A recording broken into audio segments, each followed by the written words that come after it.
Big Mark shot this too. If I was a bad bitch, I wanna fuck me too. I wanna suck me too. I wanna suck me too. If I was a bad bitch, I wanna hump me too. I wanna trap me too. No, I'm freaky that I wanna do it to me. I wanna make me too. I wanna save me too. I wanna save me too. If I was a bad bitch, I wanna hump me too. Yo, what's up? It's NLE Choppa, and this is Billboard News. Tune in for the interview right now. Let's do it. It's slut season. You declared it, man. Yes, sir. Live in the flesh. If I was a bad bitch, I wanna hump me too. I wanna trap me too. No, I'm freaky that I wouldn't do. So listen, Slut Me Out 2, 20 million streams, 4 million views on YouTube, man. You Yes, having sir. fun with it? Man, having a lot of fun. I feel like that's the most important part of it. You know, if we ain't doing that, we ain't doing something right. So yeah. And then Slut Me Out came out 2 years ago. So tell me why now was the time that you was like, I want to do a part 2. I want to follow that up. Man, what's funny is Slut Me Out 2 came out 2 years ago. I released it around like March, and it didn't pick up traction until December. So like it kind of was like a little bit under the rug, and then in December, out of nowhere, it just started to gain traction and go crazy. I feel like I could never really commit to it, so I was like, you know, I want to do a number 2, but really commit to it and see how far I could take it, because the first one went like damn near top 10 on Billboard, so I'm trying to push this one number 1.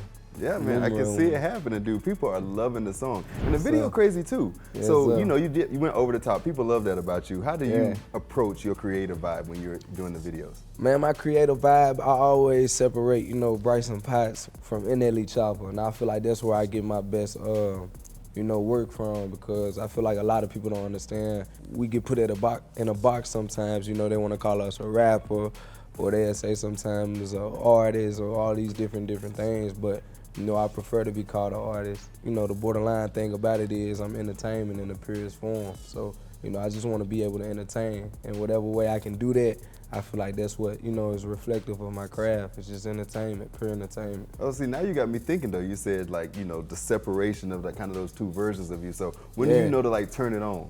I mean, like shit like nah, you feel me? Like, I was just Bryson a few minutes ago, but you know, I'm gonna walk out here, I'm gonna do my thing, I'm gonna, you know, be NLE Choppa, and I'm back to who I am. You just gotta know, you know what I'm saying, your assignment. You know what I'm saying? It's like a superhero. Oh, nice. Hey, listen, everybody need their own superhero. Yeah, man. And you talk about like how the industry is changing and what generations are looking for, but part of hip hop culture kind of rewind time a little bit, kind of like what Kendrick and Drake are doing with like dissing and like those kind of tracks. That's something that was old school It that ain't came just back. them two, it's a lot of people. And how do you feel about that culture coming back into hip hop? I feel like it serves a purpose to a certain extent. I love to look at it from like a competitive standpoint. I love to see competitiveness, you know, rather in sports. But when it comes with rap and competitiveness, sometimes it get a little risky because some people really take it to the heart. I feel like that's the part of it that you really gotta tread lightly on, because a lot of these people walking with a certain type of pride on their shoulder or holding it in to where, you know, their feelings might really be hurt. And in our community, when our feelings get hurt, especially a lot of black men, we don't result in expressing that way, expressing that our feelings hurt in the most positive manner. You know what I'm saying? Sometimes it leads to motherfuckers being killed, assaulted, you know what I'm saying, hurt, or even, you know, it keeps just stringing along, and it takes a toll on you mentally. So, I mean, it's the flip side of it. I love to watch it from a competitive nature, but I'm also behind the scenes like, well, I'm hoping these motherfuckers don't take it too serious, because at the end of the day, ain't none of us God. Your ass can die. I be trying to stay out of it. I feel like I mean, you've had your own little stuff too. Like even you and Blueface was back and forth for a second there. Like, do you take that stuff serious? But I don't take it serious. Like, you feel me? Like, if I go back and forth on the beat or whatever, like, I'm just knowing, like, in my mind, I'm not taking it serious. Now, if he take it serious, that's one thing, but I'm so one with self to where I know when I can be like, all right, I'm done feeding into this, because the more you feed into it, the more it start to grow. Like, I ain't gonna lie, I be the type nigga be like, I down there kill you on the beat, and I down there call you and be like, hey bro, I'm done fucking with you. Like, I don't even wanna fuck with you no more. Like, this shit ain't gonna end. Like, at the end of the day, you don't wanna die, I don't wanna die. So it could go either way. No, you But right, I know man. one thing about me, I got 2 beautiful children, I'm gonna make it back. Yeah, So, you ain't trying to play those games. I'm gonna make it back. And I do gotta ask you, last question on it. The artistry was there though. You gotta admit, the diss tracks between those two great gentlemen were off the chain. So did Artistry you pick a for winner? sure there. Man, I feel like the win is more so not about like who got the most streams or what song is the best. I think the win is more so how you handle, you know what I'm saying, the success you got from all the controversy. I think the win will be like something like both of them coming together and doing a song together. I think that's one of the most beautiful wins because, you know, from the outside looking in, it's probably ain't even no real problems. Where I'm from, it's a lot of problems to why people are really wanting to attack people. Like I know people, brother, sister got killed in the car with them because of some beef shit. So now like working with the nigga that killed my brother and my sister is way harder than a whole nother beef that probably started about something that's not as serious. You feel me? I think the win is like, you know, how Kendrick go home and feel about it and how Drizzy will go home and feel about it. And I think the win is doing something like similar to when Drake and Meek was having a feud. Like they did what they did, but they came back as men, shook hands, made a song. That's what we need to see. But let's step into yours for a second because something you're really proud about is being a father. Yeah, and I love you that. talked about your kids earlier. You told me about like how you weren't even a part of your daughter's life for the first couple of years, and now you're getting to see kind of like both of your kids together. So talk to me about it. Just being able to see it is just like, you know what I'm saying, watching it in real time is just like, you know what I'm saying, it's an amazing thing. I look at them and I see me. And I mean, you have two very young kids, and then you're young yourself. You got this incredible career. We still got so much more to talk about that you're working on. So how do you balance that? Like, how do you be a father and then also be NLE Choppa? I mean, like I said, separating Bryson Potts from NLE and just knowing, staying in that balance. You know, going out on the road, coming back to the kids. You know, it's like up, then it's like down. It's a balance. It's a left and then a right. So just, you know, being in rhythm with that, just knowing being able to know when I'm coming back home. I already have things aligned. Just creating that balance. You just gotta know that balance. Go on the road, come back, all right. I'm still work from home, but I'm gonna make sure I'm prioritizing and setting boundaries with how I work, so. And do you feel like a lot of your career and the things you're trying to accomplish, you're doing for them? Man, you know, whether I realize it or not, I'm doing it for them. You know what I'm saying? Unconsciously or consciously. My generational things that I pick up from my parents, you know what I'm saying? Everything I do is for them. You know, rather I say, hey, this is gonna be for you, or rather I just go out here and just like, I'm not even realizing it. And it's gonna affect them in some way, whatever I do, so. Yeah, and I mean, you're setting a great example for your kids, but also for other people out there. You got Awaken Choppa, Yes, which is sir. all about mental health. You're a vegan, like Yes, all this sir. kind of stuff. So tell me why you decided to start that. Man, first and foremost, right now I'm on a 9-day fast as well, you feel me? Raw alkaline do it. fast, just fruits. No. Jeez, Fruits, dude. salads, and all And you them keep type all that things. energy. Yeah, I mean, it gives you energy. You putting the right type fuel in the tank. I mean, yeah, maintaining that is like probably one of my biggest flexes as well, especially, you know, like I said, how people try to put black men where we come from in a box as a rapper. But I'm showing you could be a great father. I'm already beating a lot of statistics. I can be a father, I can be a secure male. I'm a vegan, I'm treating the body right. You know what I'm saying? It's a lot of good things that I'm living. I'm beating a lot of statistics, and I feel like I'm molding myself into a perfect role model for what, you know, a lot of black men should be. And you talk about like putting black men into a box, but one thing that a lot of black men do not talk about is mental health. It's highly important, and I went through a streak to where, you feel me, I've been through it. I've like really like been hands-on with just fighting, you know what I'm saying, for my sanity. So I know where a lot of black men are at. You know what I'm saying? But, you know, all praise to the Most High, I made it out of that. So now I know the things that helped me pull me out the slump. So now I'm just a living testimony. Oh, So- dude, I love that. Yeah, man. And you're doing a couple other positive things I want to talk to you about before you get out of here. The NLE Reading Challenge. Yeah. So that's, you know, helping early illiteracy, young people in elementary school. So tell me why that was important. Extremely important. We've been really like tapping in, me, my mother, and my brother, actually. Like she instilled that in us when we was young. I always, you know, want to give back and help. We used to go to St. Jude, help the cancer patients and stuff. I was like 13 years old. I ain't really understand it at first, but I knew it brought me a lot of joy and peace just seeing how they lived and how fortunate and how grateful they was and how they was able to crack a smile And then I go back home sometimes and I be complaining. I'm like, the fuck I'm complaining for? So, you know, she helped and instilled that vision to be able to see different avenues of life, no matter like how I feel, what I'm feeling. If everybody put their problem on the ground and somebody picked up my problems and I probably picked up theirs, I might be mad. I might want my problems back. So just understanding that, it really helped me. So we started the NLE Choppa Reading Challenge like 3 years ago with one school just to see how it worked. The school was a felon school. It was about to get shut down by the state and turned into an alternative school. Within the 3 years, I implemented the reading challenge, and the first year they read like, I can't really remember the numbers at the moment, but I think it was like 20 million words. Then it grew to 40 million words the next year. Then the next year after that, it was like 50 million words.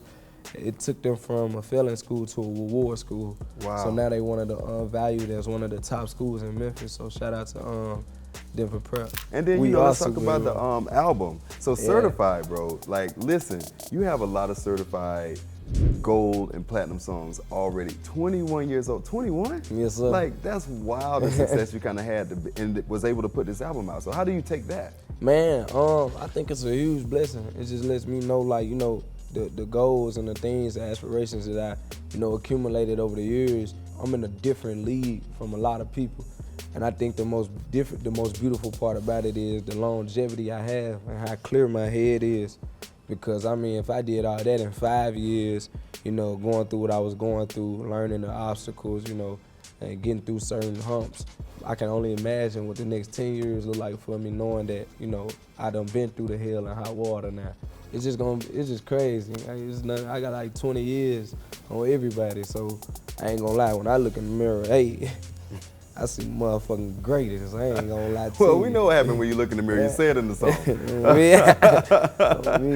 And then also, I mean, when you think about the album, you think about songs like Do It Again. How do you feel about like that time in your career versus where you are now? You did it before, you would do it again. You did it before, you would do it again. Like, for real, got me working and covering bills. Man, Do It Again. Man, I remember the first time, you know what I'm saying, when I was creating Do It Again. It was a freshness in the air. It was like, you know what I'm saying, it was like orange juice in the air or something. Like, it was that pure. I feel like it was a rebirth every time that I feel that feeling. You know, the feeling that made me attracted to music, the feeling that make you want to stay creative. Some people get locked in a box of the same sound, the same different type of music, and that was around the time that Jersey Club started getting popping.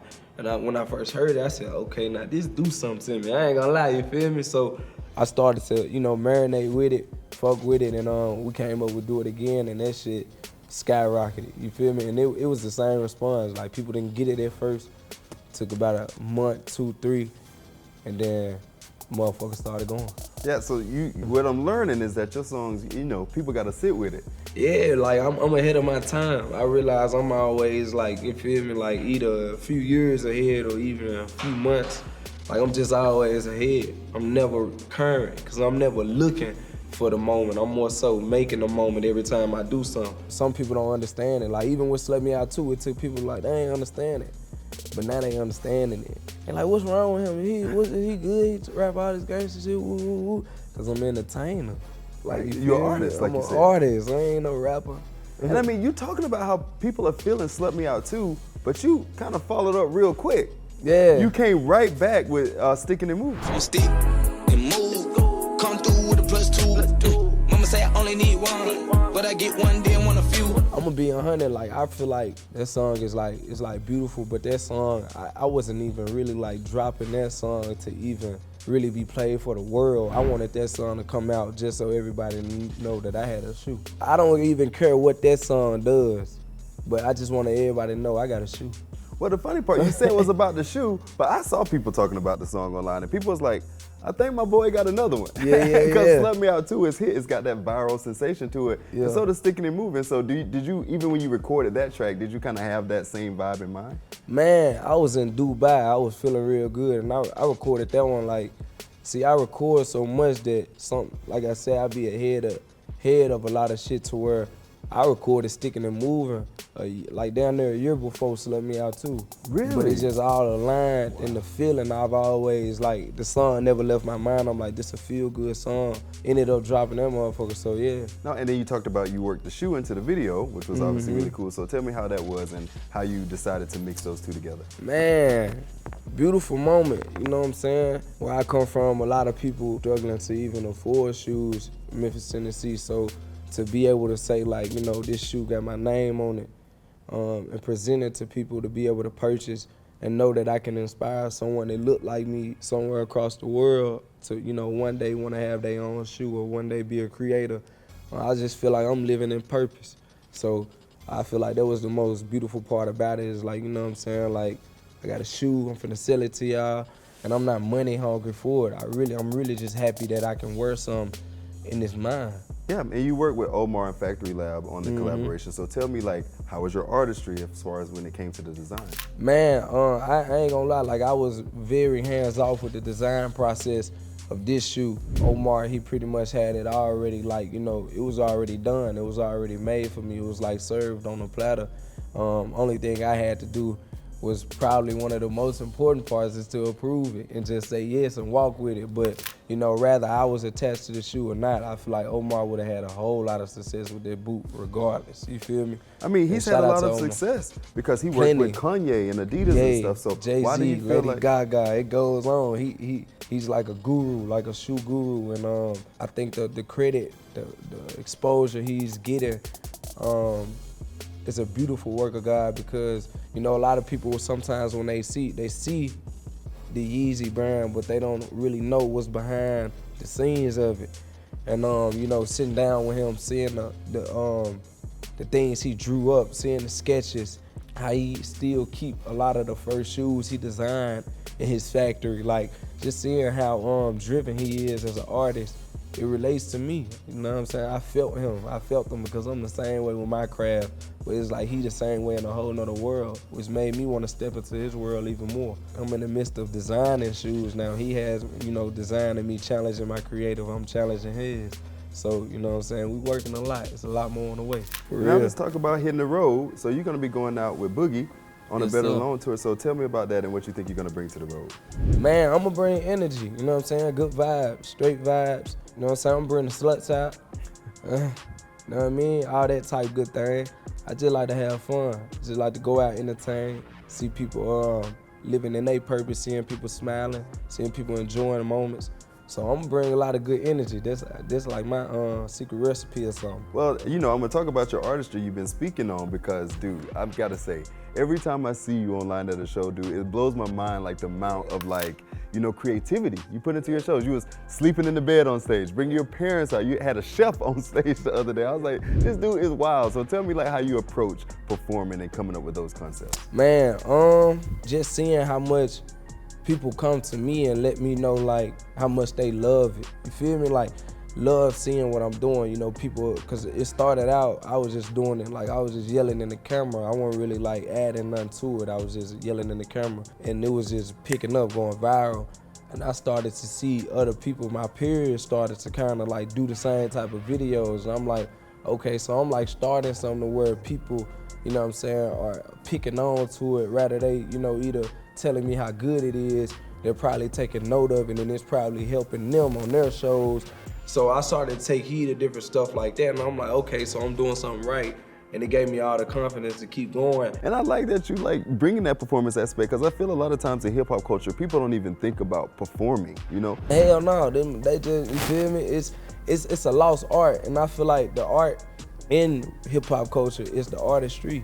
I mean, everybody, I think it's a very lost art. I salute artists like the Busta Rhymes.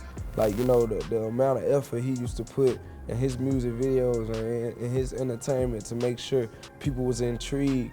It's a beautiful thing to salute. I don't know where along the ways in hip hop we lost the artistry, you know what I'm saying? So I'm trying to bring it back, bring that fun back. Can you tell me what you want to tell people about yourself before we get out of here that you feel like people don't know about you yet? I was waiting on this question because every time when people ask me this, I don't really always have an answer. But I think that a lot of people don't know about me. And shout out to KO back there. He said this.